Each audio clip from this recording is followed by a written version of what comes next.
Welcome back to another episode of Everything is Public Health. I'm one of your co-hosts, Marcus Murray. We have the great Dr. Linda Ray Murray as our other co-host, our super producer, Dre, the intellectual. And today we're going to be talking about climate control with our wonderful guests, Dr. Peter Orris and Cheryl Johnson. Before we get started, I have to bring up, because everything is public health to us, I need to bring up the Chicago Bears. I'm highly disappointed in Matt Nagy. I guess this cat doesn't realize he's out of a job. He's halfway out the building and not playing Justin Fields. To put in a quarterback that only throws, 2 passes past 10 yards and expect to win is almost idiotic. You know what I'm saying? We need to get rid of Matt Nagy. I won't be the first one to say that. I have no loyalty to this coach. My loyalty is to the Chicago Bears. And I'm also talking about if they don't straighten up, we might need to get rid of the McCaskies. I just want to put my piece out there for all my Bears fans. I was in Vegas, highly disappointed. I was so embarrassed I didn't even put on my Chicago gear because I was embarrassed of the Chicago Bears. I've never felt that way before. But that's enough of that.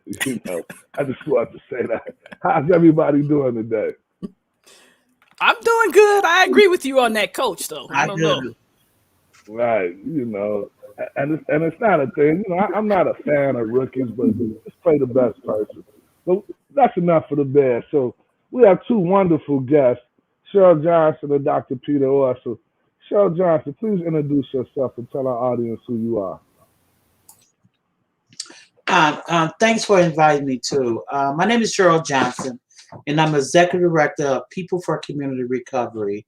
We're a community-based environmental justice organization that's been around for 42 years. Dr. Orris?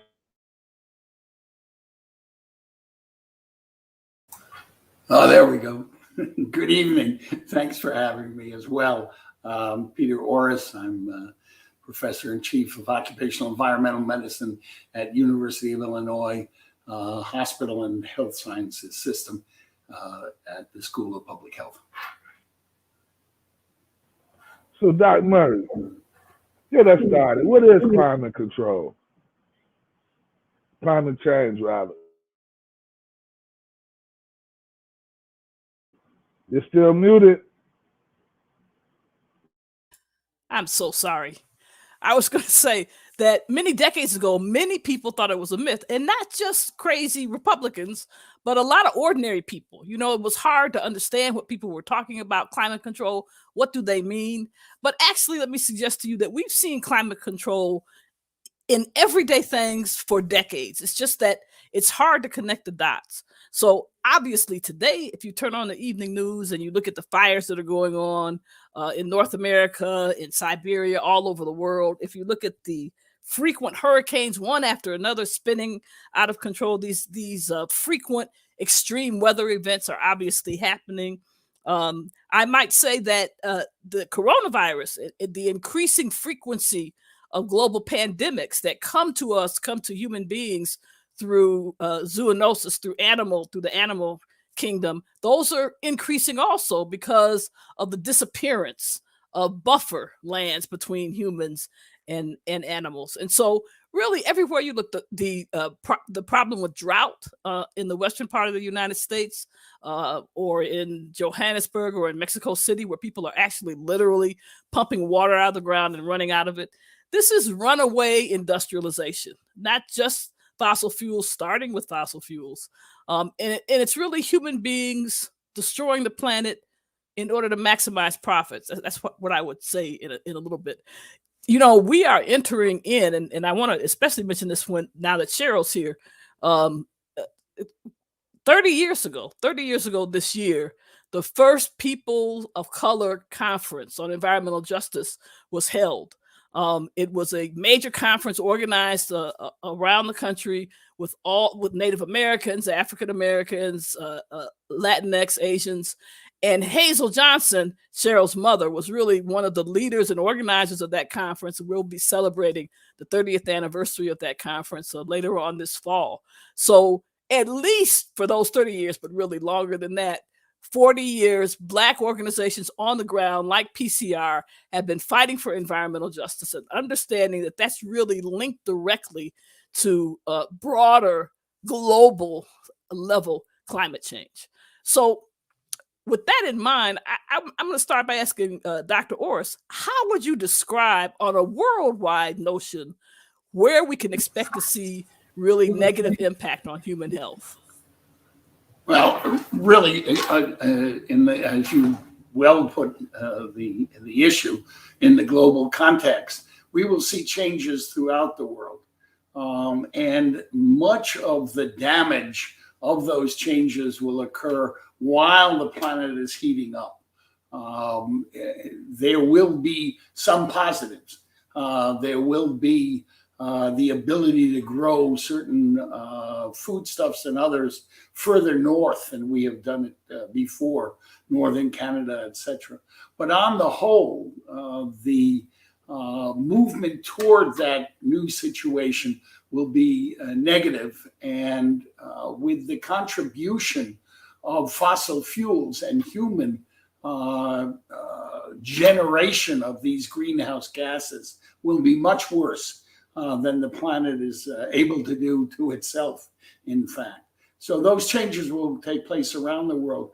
But if you look at the world and you look at the sash across the world from Latin America, South America, up through India and Northern Asia, and then into Siberia, and you look at the economics of that sash, which is where the poorest countries are, where the biggest diversity of healthcare exists, that's where climate change has already had its maximum input. So that on a global level, the situation will be worse because in areas in which people are least able to cope with it.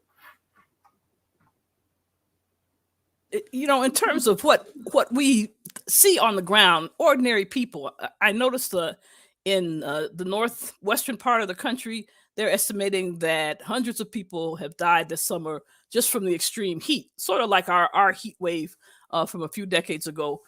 What do you think? What in your community? What are people talking about when they see all this stuff on the news and when they think about climate change?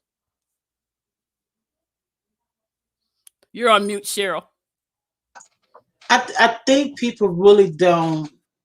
They see it on the news, but they don't take it serious until it has a negative impact in their life, or they get the opportunity to see. Just like you said, when we had that heat wave in Chicago, about 10 years ago, people actually died because affordability, not to be able to have air conditioning in their house, and they overheated. So it became personal for a lot of people. But to get our people to understand that we have to make the interconnection and how it personally impacts us. For an example, we don't talk about climate change. We say we're trying to educate our community, changing the weather pattern based on some of the industries in our community that's been polluting our air, which affects the ozone layer that protects us from the radiation of the sun, and we're heating up. You know, we have to make this common for people to understand. But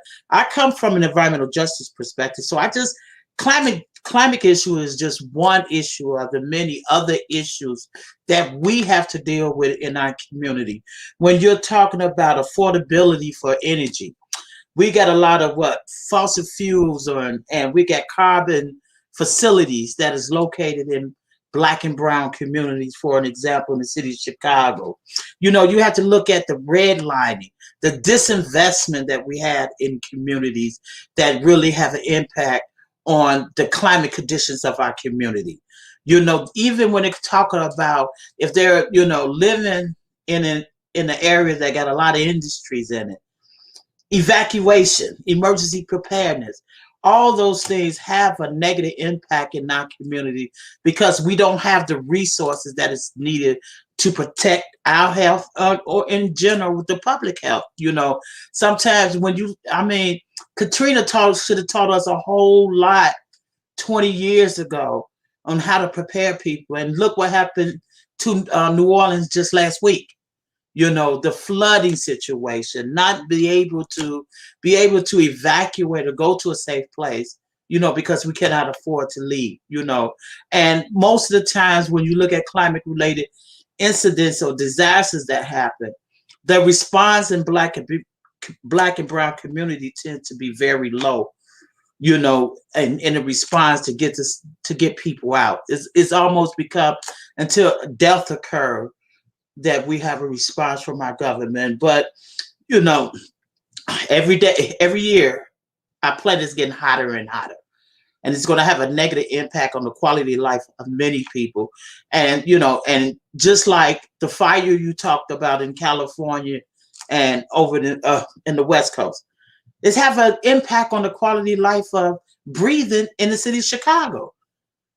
So when we look at it, you just can't look at it from an aspect of just one climate. It's about our health, our housing, the lack of education, and the lack of response from government to help us to be part of the to bring resolutions and to help people when we have in these climatic conditions in our communities. I think you've made some great points, Cheryl, because it's when people can see and touch it. I've seen a map, for example, of the city of Chicago that just looks at the heat on the street, heat that comes to people's houses. And in Black and brown communities and poor communities, there are not that many trees. It's not what they call a large tree canopy. And so our homes, our blocks heat up, actually get hotter. Right. And you require more air conditioning just to maintain. In the richer communities, more resource communities, you have more trees. Now, I'm not talking about baby trees now, trees that have been there for a while that provide some natural shade and actually cool down people's backyards and people's homes. So starting from that little micro thing and then going up to these major justice issues that you bring up, Cheryl, I think it's so Yeah, even with poor housing standards, the air conditioner is not doing any good if you got poor window structure. The energy is going right out the house, even overburdened with trying to have air conditioning in your house. They may not have the electrical outlet that's fit for these air conditioners, so it's so many poor variables for our community that when it comes to response and helping our community because of the disinvestment that we have. Redlining is a real issue. With the banking industry, we hear about for example, with Chase Bank, 98% they get funded in another neighborhood and almost less than 2% in our neighborhood. So when you look at that for home improvement, energy efficiency, and all these things. And that's why it was important for the climate energy justice bill. Well, they got another name for it that passed yesterday, but it's so crucial for our community. But if our community don't know about this bill and the benefit that come from this bill, that bill is not going to do our community good. So let me throw this out there. It sounds like, and it's not just Black folks, it's people in general, even though, I specifically love my people. It sounds like the general public needs some type of education on exactly what climate change, climate control is, meaning this, how it affects them. Could you all give an example? Because you all were talking about the breathing situation. Like, I understand there's a direct correlation between the change of climate and allergies and asthma and some other chronic diseases. Can we start by just sharing the impact that has on people in general, along with the environmental, along with the industrial stuff, but just the basics, and just to let people know. Be real serious as we should as people in the city in particular, because that's what have a major impact on asthmatic or any kind of respiratory ailments, is the fact of what you breathe in. And sometimes it's not what you smell, it's still what you breathe in. Because a lot of times there could be chemicals in the air that you don't smell at all, but have an impact on your respiratory system. So it's important for us to understand that where we live determine how healthy we are or how unhealthy we are. A lot of people don't look at the fact that you may live on one street, but 2.5 blocks down is the industry that is polluting and polluting beyond what is allowable permit allows them to do. Let's take a classic example with the General Iron on the north side. Now, this is a classic, what you call classic case of environmental racism. This is in Lincoln Park, a scrapyard that they wanted to get rid of, and because they want to build this big multi-billion-dollar stockyard investment over there. So they hurry up and made an agreement for them to relocate on the far south side of Chicago. Before they even moved, they had an explosion there. They had so many violations there. They was not in compliance with the permits that allowed them to operate. But still, the city of Chicago allowed them to relocate to a Hispanic Black area. So we're saying that if they practicing bad in a affluent neighborhood, how you think they're going to practice in a poor and Black brown neighborhood? So this is what we're talking about. And the south side of Chicago has always been the home for polluters for many, many years, who usually line themselves with our elected politicians, who allow them to come in our community, allow them to see. And then when it comes to inspectors, we don't have enough inspectors on every level of government to go out there to respond immediately when someone give a call and say the air stinks, that there's something going on in our air. We don't have enough inspectors to go to these places. And then the response time is based geographically on where you live.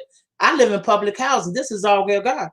There's no inspectors going to come down here to inspect to see what we are complaining about.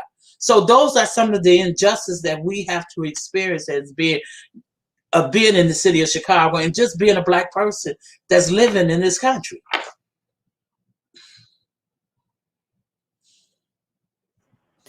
Peter, what about the relationship between the poor air quality? Let's take, for example, the smoke that we had from the Western fires. And just asthma is one thing, but that's an extreme. What about other chronic respiratory and cardiac diseases? Well, let me start with what Marcus had raised to begin with about the asthma and the straight allergies and stuff, which a lot of us think is unrelated to these kind of irritants. We think they're exacerbated by the particulate in the air, et cetera, and the pollutants. But in fact, the season for allergies has become extended because a lot of this is dependent on temperature, and very small increases in temperature, mean temperature, not one day versus the next, but mean temperature. And as you know, we're having some of the hottest years in this country that we've had. So the actual allergy season has been extended. And then on top of it is what both of you have just been talking about with respect to pollution and irritants. The particulates coming from the West Coast fires get all the way to Chicago without question. And in fact, we get some of the particulates from Asia for a variety of sources, and some things like volcanoes can't be controlled at those levels. But there are aspects of the environment that we saw in Delhi and we saw in Beijing in which you literally couldn't see 5 blocks. And this kind of air pollution, which is coming from fossil fuels in general, about half in homes that are still used for cooking and for heating in many communities because of the unavailability of cleaner energy. And then as well, half from industrial pollutants, a major piece of which is the generation of energy for electricity, et cetera. And those particulate insults on top of this extended asthma, so that individuals with asthma, and we know that the asthma rates in some communities are 5-10-fold above other communities, is what we're looking at. Then I think, Linda, you were referring, if you will, to the older literature about heart disease and lung disease. And we know very well about this. This is not something that is even debatable. We know that there is an acute rise in heart attacks and bronchospastic lung events that are seen in emergency rooms about a day to 2 days after severe pollution warnings and poor air quality, combining ozone with the heat and the particulates, as well as we see higher levels of the chronic lung diseases and heart diseases. And a lot of this stuff came from Europe 20, 30 years ago. So this is not a mystery. The problem is, how do we respond to it? And that is an issue. Climate change is clearly an issue of social organization, as you put it to begin with. Is an issue of racism, is an issue of the economics.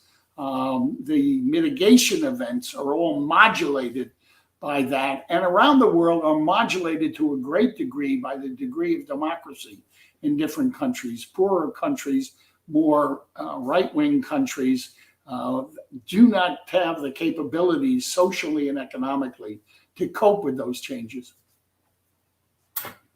Well, I want to get back to what we're doing in the world, but first I want to try to make it clear, because I think this is something that people have trouble grasping. So just as Dr. Orris was talking about, the common diseases that we know that your parents and relatives and friends and neighbors get a heart attack, chronic obstructive lung disease, difficulty breathing, asthma, of course. We think of these as sort of like ordinary diseases, and we often don't realize any connection to the increasing temperatures on the planet. And what Peter's really describing, and he's correct, we've known about this for decades in the certainly in the scientific and medical community, but I don't think it's been clearly communicated to the general population. And so we're talking about an increased chance of heart attacks, and obviously with that comes an increased chance of dying from those heart attacks, and increased disability from respiratory issues. So these are things that even though people may not be, it's not as dramatic as a Katrina or a forest fire, but every day we've seen a relationship between worse air pollution from whatever reason, weather and other things, and then a day or two later, as Dr. Orris said, increased death. So climate change is really with us now.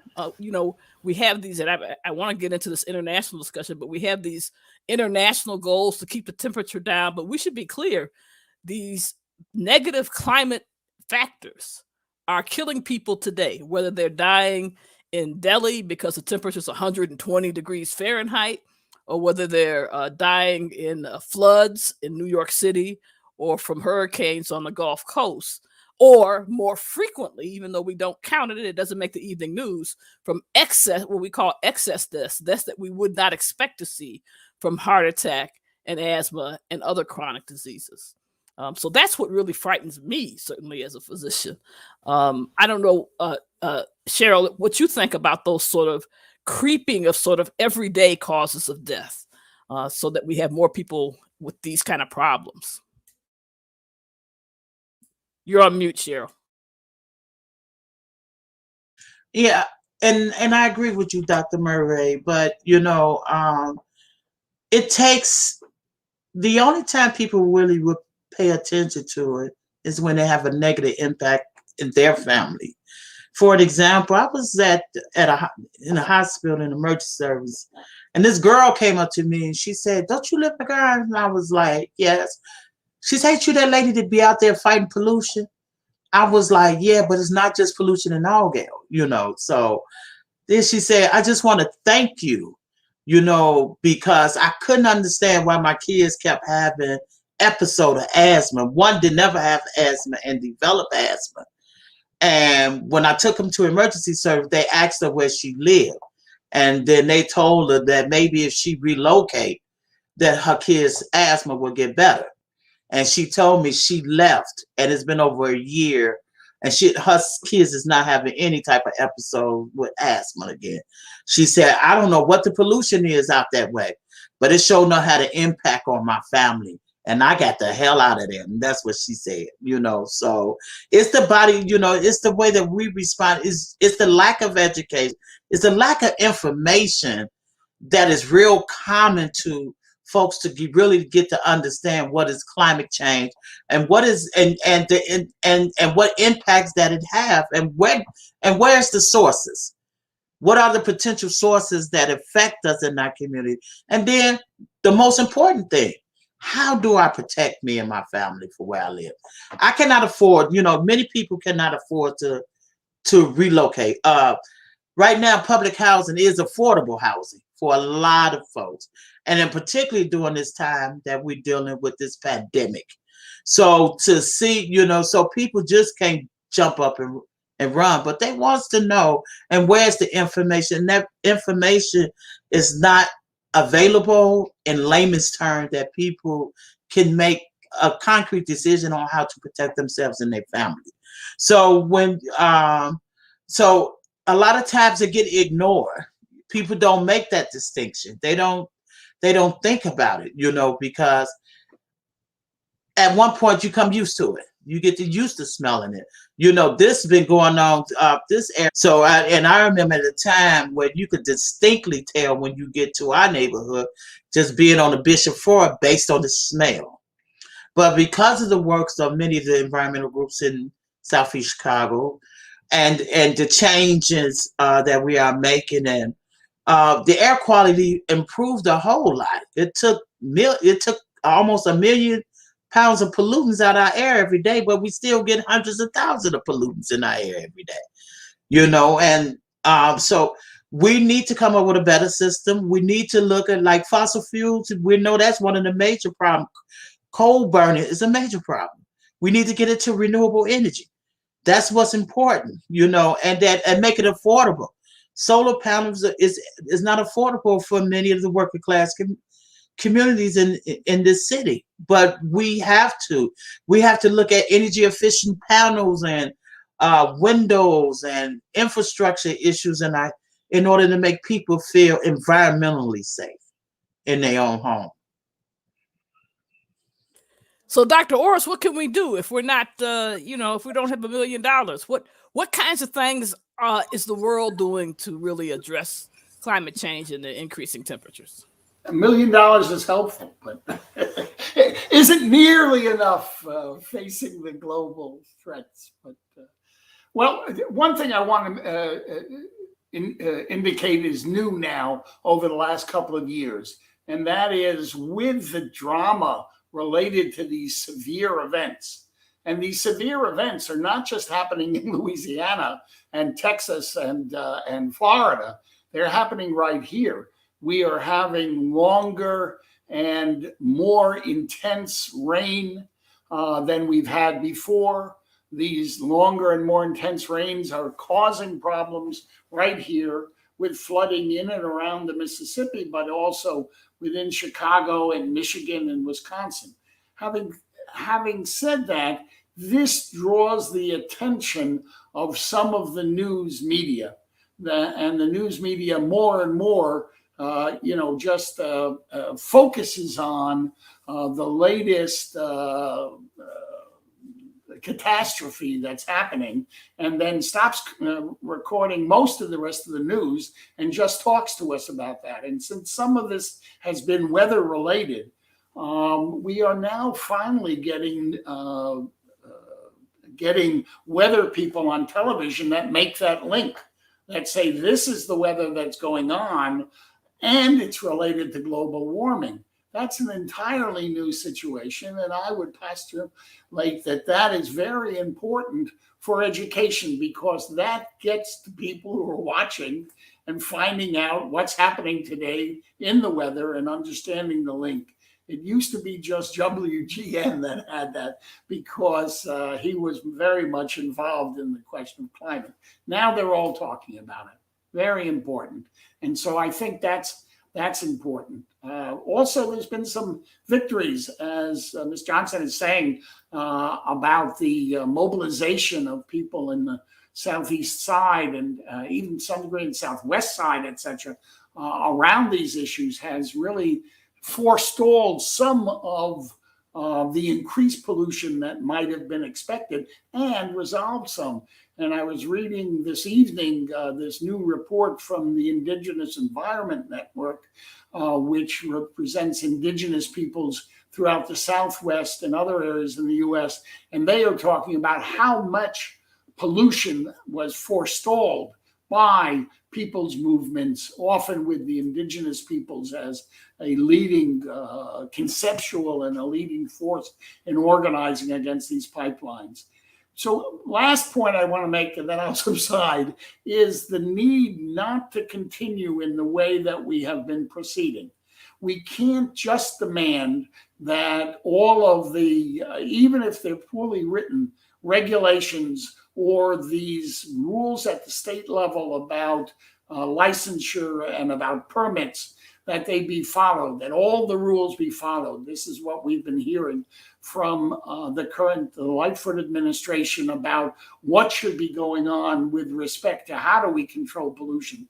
We will never make advances on environmental justice until we say you can't put, even if it is within the permitting levels, you can't put new pollution sources in the communities that have been heavily burdened by pollutions in the past. It's not an equal playing field. You have to have redress here. And those are poor communities and Latinx communities and African American communities and others. That's a critical new concept that I think was one of the concepts that had stalled the movement of that metals recycling plant that Ms. Johnson was just talking about from the north side to the south side. And it's been stalled. It hasn't been stopped. It's just stalled. So I'll stop there. So let me throw this out there. Sometimes we hear this statement, and it's not just in the hood, it's just people in general. I'm gonna speak for my generation, the 50 plus. We've been hearing situations like California is gonna fall off the map. There's gonna be more earthquakes, and we've seen things with Katrina, some of these forest fires. But it's kind of been like the government has been crying wolf. So as a black man in America, and I'm speaking specifically for me, I worry about those things, but it doesn't make that list of the racism I deal with every day, the violence and all that. So why should I care? Like, explain to me why putting a plastic bottle in a regular garbage can and not recycling it is going to affect me dealing with all the other bullshit I have to deal with as a black man. Like, speak to those people. Why should I care? Like, I have to worry about I have to worry about getting shot by the cops as opposed to using a plastic straw at a restaurant, Well, I think we've allowed ourselves as black people and activists to be distracted. So I think first, let me just say that what Peter and Cheryl have just said is important.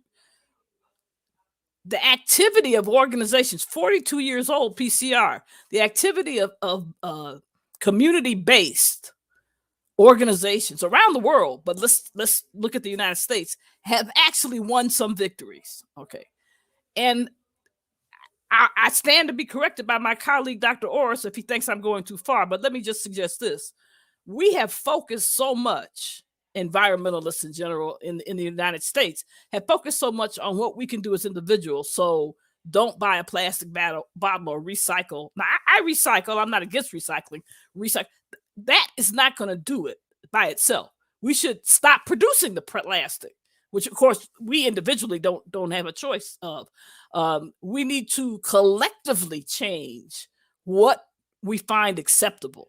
So there's no way that I as an individual or me and all my family and friends are going to recycle our way out of warming of the globe. We really have to fundamentally change how we produce energy. We have to stop using fossil fuels sooner than we think we can, because we need to stop doing that. We need to move to renewables. The forces that kill a George Floyd or allow Art Gale Gardens to sit in the middle of that toxic donut are the same forces that are causing the global temperature to rise. We just see it on different levels.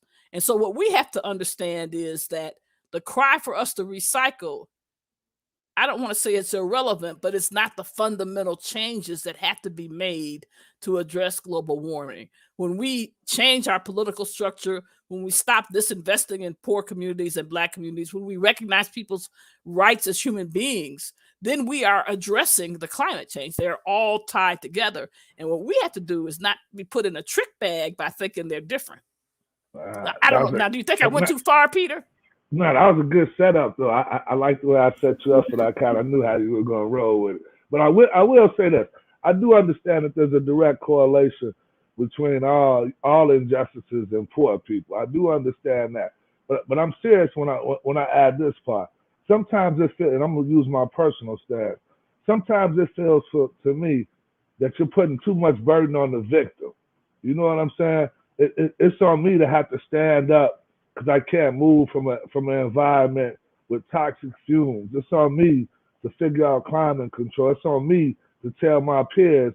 When the real thing is these crooked ass politicians and these capitalistic ass companies, like you just said, need to stop putting this stuff in our neighborhood. They need to stop, having bad water pipelines that lead to lead poisoning. They need. So should we change the narrative and say, well, shit, let's start putting more pressure on politicians and add this to our list? Or is it just we keep going in our individual silos? And I didn't even touch on the conspiracy around the hurricanes, earthquakes, and all that people are starting to believe that they're man-made from satellites. So we could talk about that later. But, is that the thing? We add climate control into our fight for racism and equality? Is that what we need to do? Well, you can't do one without doing the other. And that's why we talked about the environmental justice. Just imagine environmental justice is the umbrella. The spokes within this umbrella is the inadequate housing, poor food sources, poor education, poor health, and so on and so on. Now tell me if this umbrella would be operable if any of those spokes was broken. That umbrella is not going to be operable for us. So we have to improve we have to stabilize those spokes in order to have that functional umbrella. So that's how I try to get people to see if any of those spokes are broken, then we will have a poor environment. Now, what we have to do, you hit it on the head, because we don't make the decision what happens in our neighborhood. It's the elected officials. But the only thing we do in the political process is vote.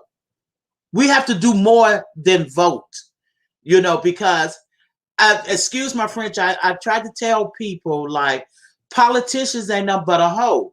It's a tool to be used, but we don't use that tool. We put emotions in politics when it shouldn't be, because politics is business and money. And if you understand business and money, you should be able to affect change. And that's the only way that you're going to mobilize these politicians to do what's the best interest of your community. And the basic part that we do not do in our poor community is vote, because it gives you a political presence that you are paying attention to the political process. We got to stop getting hung up on the politician. So because let me change anytime we go to the polls, but we just can't just continue to vote. We got to do more than just vote. We got to make them accountable and transparent in the decisions that they make. Let me ask you this, and it's not just Argyle guys, just the surrounding areas in the hundreds.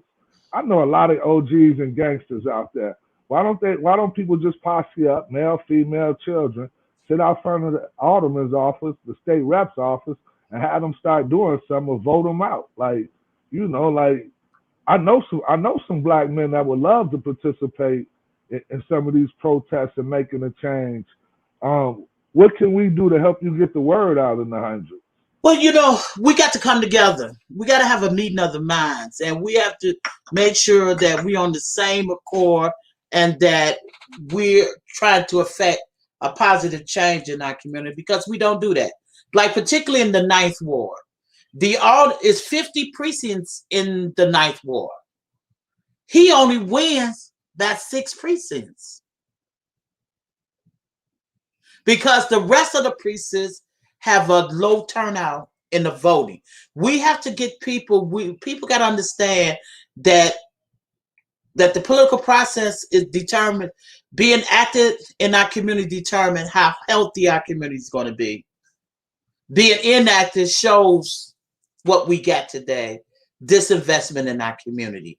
So once we understand that collectively together, we can determine as to who we want to put in those respective seats. We need to look at their voting records, see who they align themselves with, see what they voted for, what they voted against.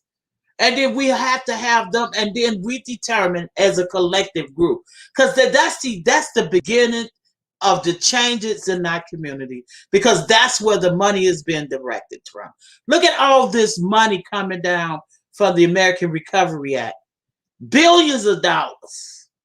But the effect of the changes that you see in our community has been so superficial. It's not even real.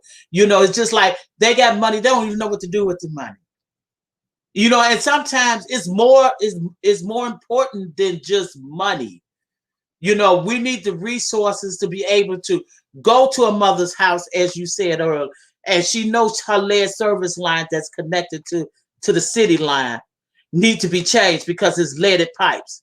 We need to be able to put that resources in her house to make sure that another child in her house don't have to drink water that contain lead. So we need to reappropriate it. Just think about the recovery money that Lori had got. I mean, she spent majority of that money on overtime for the police. But nothing on mental health. Yeah, we know that. So, we know that. I'm just saying that. So it's important. I think the beginning for the revitalization of our community is having a meeting of the mind to understand the political process. Makes sense. So Dr. Orris, let me ask you directly: is California gonna fall off the map? Are those movies like 2012 and San Andreas with the San Andreas Fault? Like, what's those are things people worry about.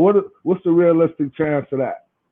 Well, we'll separate that from climate just for a moment and indicate that being trained in medicine and public health, you got to ask the next guest for that, a geophysicist, to know more about that. So I will tell you, I will only watch those movies once. I don't think they're terribly entertaining, but more than that, I can't comment. But let me talk about what you were saying a moment ago, and that I think there's some important changes on a national level that we should pay some attention to during this past year since the Floyd killing. And Ms. Johnson went into this about the umbrella, not only in support of what's going on, but in broadening our coalition. Up to 4 or 5 years ago, environmental justice was, oh yes, of course, those people in that community have it harder than the people that we're primarily arguing about from the environmental movement, broadly put. And what happened in the last 2 years is that those environmental organizations have, for the first time, really begun to think about just what was being said. You can't cure the environmental situation unless you're dealing with the structural racism of the society. And it isn't an issue for only environmental justice groups. It's an issue for all of the environmental groups, understanding that there is no final solution there unless we can create the coalition amongst all of the people being affected. And our rhetoric within the environmental movement has been some of the real problems with respect to that over a period of time. And one of the ones that most annoys me is what you were calling attention to, Marcus, and that is about a year ago, we were all told we have to say that the climate change is an emergency. It's a health emergency. And it is, but it's a different kind of one where you get up the next day and you go to work and you come home and you have to feed the kids and etc. It is a chronic emergency that has to be highlighted. But when you call it an emergency in the way that we did, it contradicts what people's daily life is, and it doesn't help us. That's my preaching on the matter. And I just want to add that, I've been doing this work along with my mom for 42 years, and I get why she has been called the mother of environmental justice, because when she started fighting this, she understood, not that she was trained to talk about it, she just understood how she made the connection between our poor environment, our air quality in our community is based on the apathy in our community politically, how we have poor housing stock, health disparities in our community, and workplace unsafety. So I said that she was able to intersect those beliefs and was able to advocate around the country about this is why our communities are in these dire situations. But it's not just what is impacting my community, what it's doing to my community, is what it's doing to this globe. She was able to make it personal for people to really understand the intersectionality of all the stuff that we talk about, institutional, structural, bias, racism that we experience in this country has a determining factor, but it'll never change unless we change and the institutions that change and allow resources to come to a community. It's not about being a tree hugger and saving the bears anymore. It's about saving human lives. Right, and I understand, and your mother gets a lot of respect worldwide, but especially in Chicago. So let me ask all three of you this. In the simplest form, what can we do to help this cause? That's the first thing. And the other thing, are there tests or organizations out there that would come into the communities and test for things such as air quality for free? Well, let me speak to the more general question that you asked.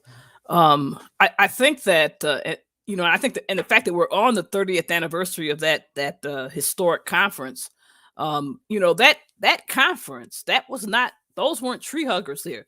Those were people of color, and we adopted a number of principles, and it starts off with, we oppose stealing of the land from the Native Americans and 500 years of colonialism. It starts there, and it goes down the list. So what I would say is this: if you are doing anything to improve your family, your community, your neighborhood, whether it's in a union or a church, you really are helping address climate change. The question is, are you aware of it, and can you connect the dots?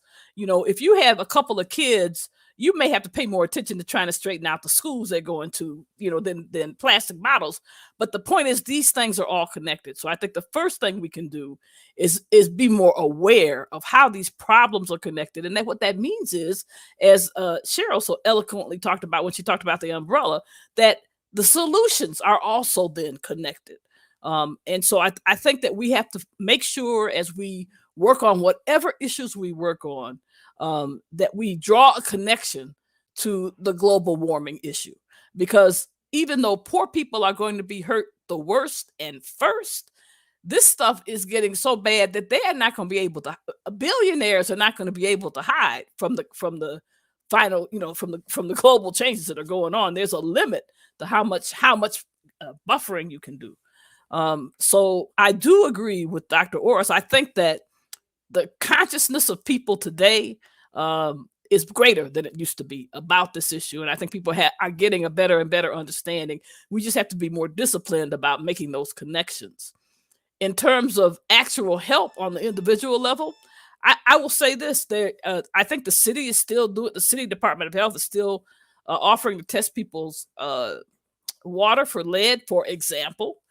In general, these tests can be expensive. Is that free? Is the city doing it for free? They were doing it for free, and I think they still are. And if they aren't, Yes, we should it's make free. them do it for free. It's free. Yeah, we should make them do it for free. We have governmental organizations that are supposed to keep track of this stuff, air quality, water quality.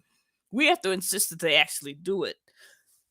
So, because well, also one point about the lead pipes, there's also, I got something in the mail on this. If you have kids at risk at home, you don't even have to test to get on the priority list. Now, I don't know how well that priority list is used, but you know, there are some obvious things. Testing is very important, but action is more when we know the risk is there, as I'm sure you agree.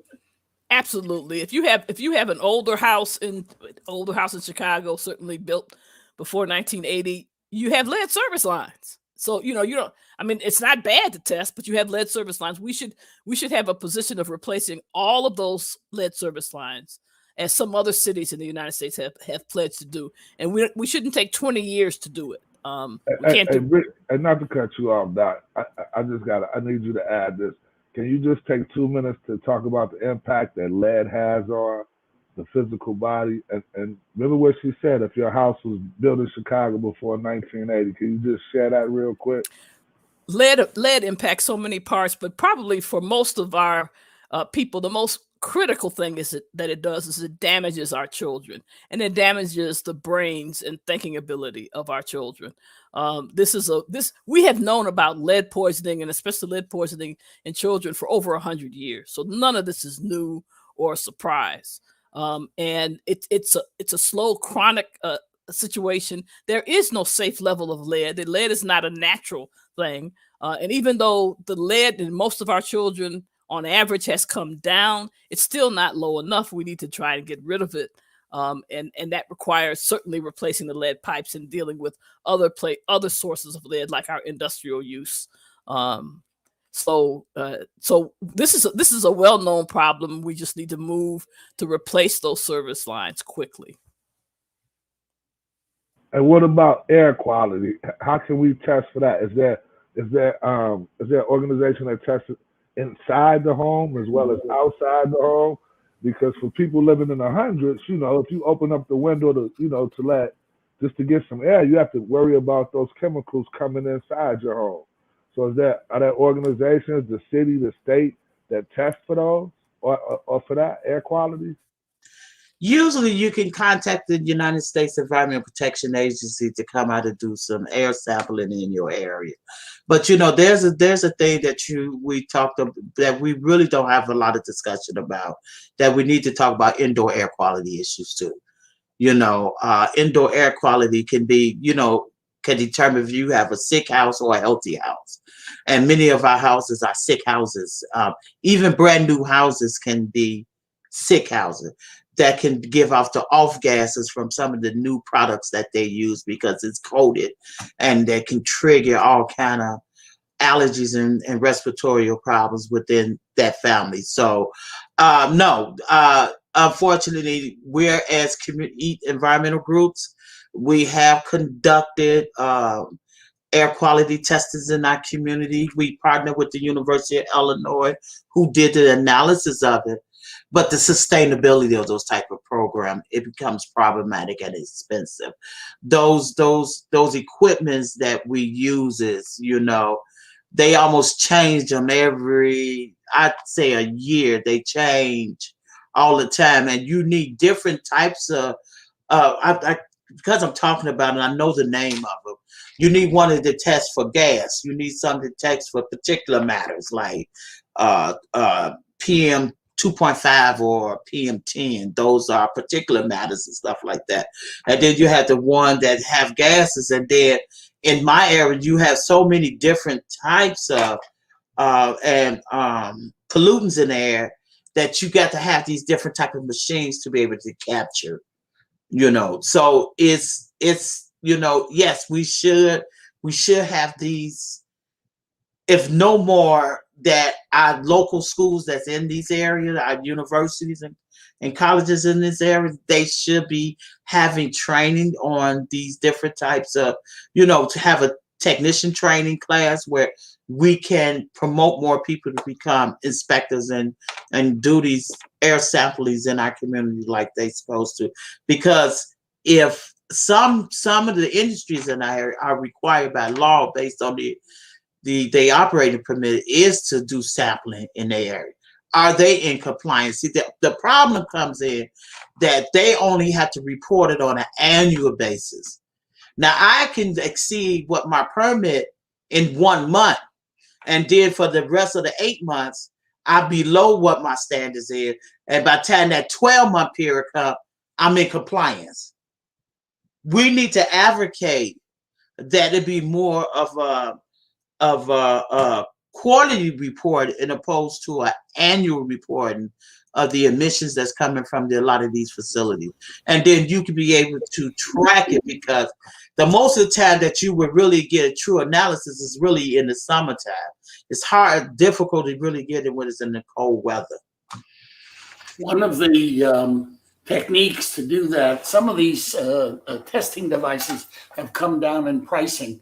And one of the techniques is being used throughout India, well, not throughout, but by environmental groups in India now, in which hospitals are doing air pollution measurements and then releasing them to the press, local areas, and assessing that level. If we had that in Chicago at hospitals, we would probably identify a number of hotspots and also what we could move on for correction.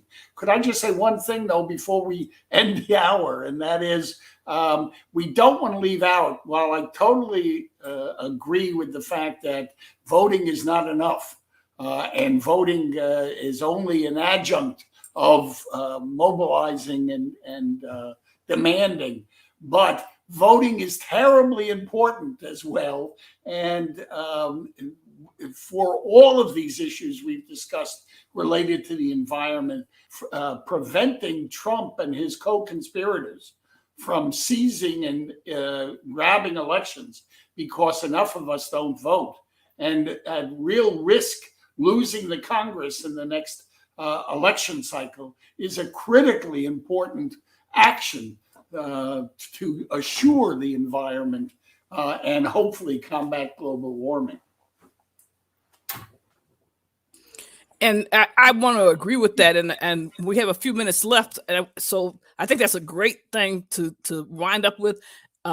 Ms. Johnson, I'm going to ask you if you have some comments you would like to take us out on before I close us off. I just want to say that in your respective communities, start having conversations about what the standards of your community look like. And try to identify what part of government represent your area. Like, it's really complicated for us in public housing because we sit on federal government, but we still have elected officials from the county and the city and the state. But they all play these games like we can't do anything because it's federal.